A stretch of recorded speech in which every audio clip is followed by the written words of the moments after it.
Mes téléspectateurs, bonjour. Au volant, la fatigue augmente le risque d'accident.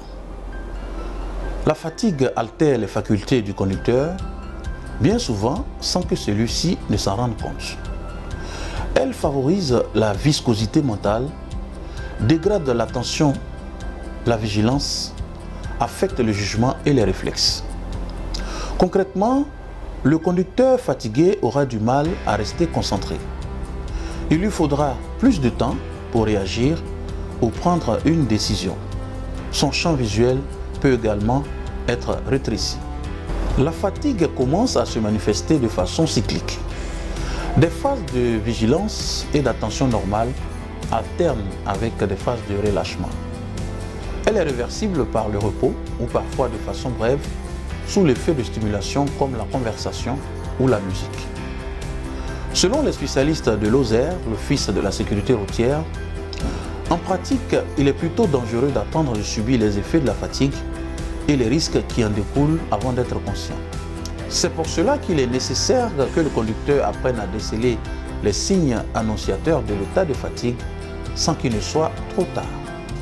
Ces signes se manifestent généralement à travers les réponses de l'organisme du conducteur et se traduisent notamment par des bâillements répétés, des picotements des yeux, des clignements des paupières lourdes, des difficultés à se concentrer sur la route, le regard fixe, des douleurs et raideurs dans la nuque et les épaules, un engourdissement des membres, des fourmillements dans les jambes.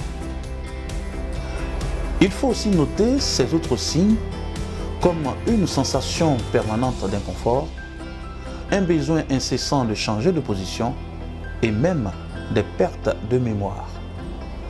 À partir de la manifestation de l'un de ces signes, toute l'attention du conducteur est portée désormais sur un nombre réduit de tâches prioritaires comme le maintien de la trajectoire. N'attendez donc pas d'être assoupi au volant avant de réagir. Il sera certainement trop tard demain. Alors, chers conducteurs, sachez détecter à temps les signes qui annoncent un état de fatigue et réagissez à temps. Trouvez immédiatement un endroit sûr pour prendre une pause d'au moins 15 minutes. Voilà, mesdames et messieurs, notre dossier aujourd'hui sur la fatigue et la conduite, quel risque au volant. Merci de l'avoir suivi et à très bientôt sur le transporteurtv.net.